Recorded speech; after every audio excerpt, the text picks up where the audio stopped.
weeks ago, we saw the people of Iowa proclaim that our time for change has come.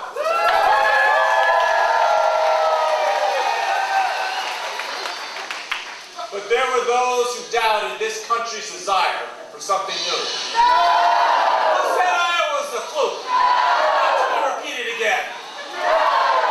Well, tonight the cynics who believe that what we began in the snows of Iowa was just an illusion were told a different story by the good people of South Carolina.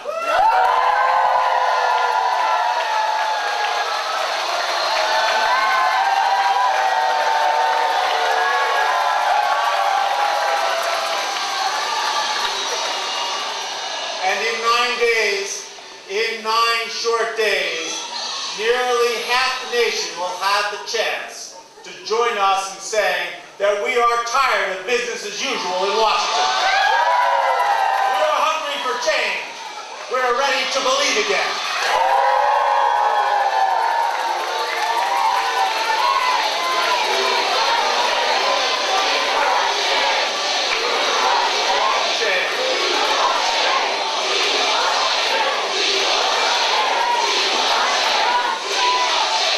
But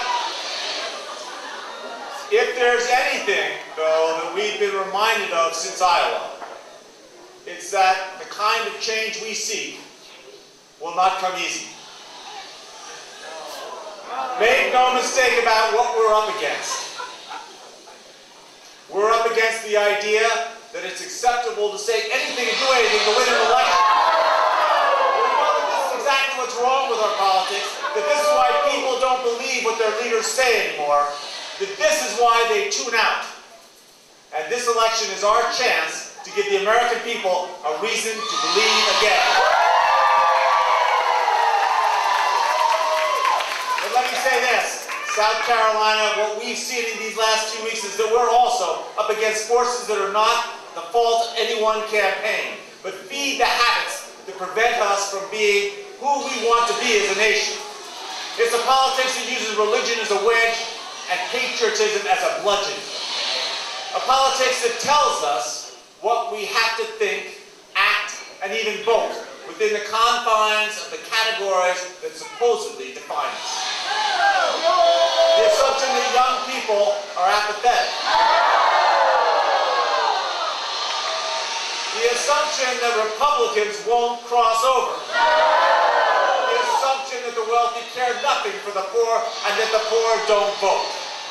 The assumption that African Americans can't support the white candidate, whites can't support the African American candidate, blacks and Latinos cannot come together.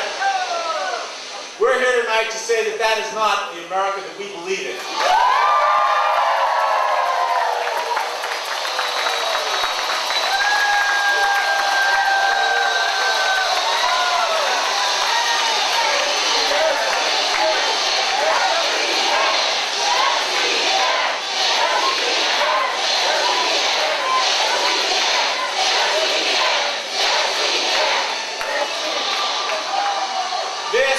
This election is about the past versus the future.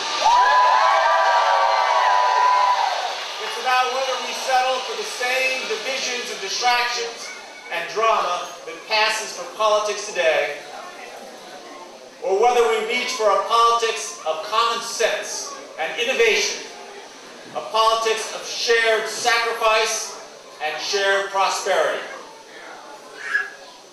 There are those who will tell you, who will continue to tell us that we can't do this, that we can't have what we're looking for, that we can't have what we want, that we're peddling false hopes.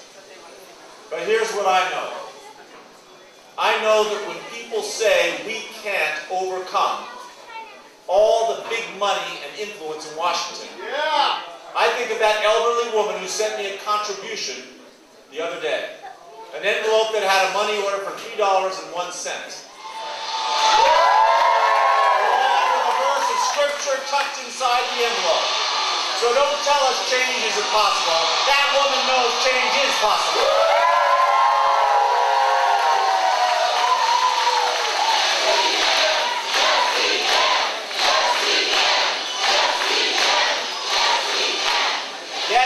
can. Yes, we can heal this nation.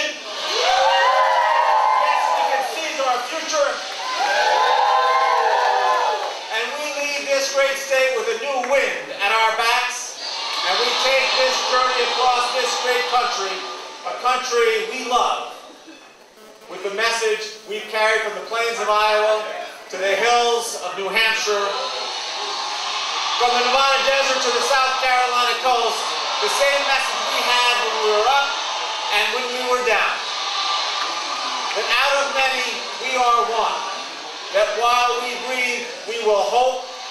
And where we are met with cynicism and doubt and fear, and those who tell us we can't, we will respond with that timeless creed that sums up the spirit of the American people in 3 simple words. Yes, we can.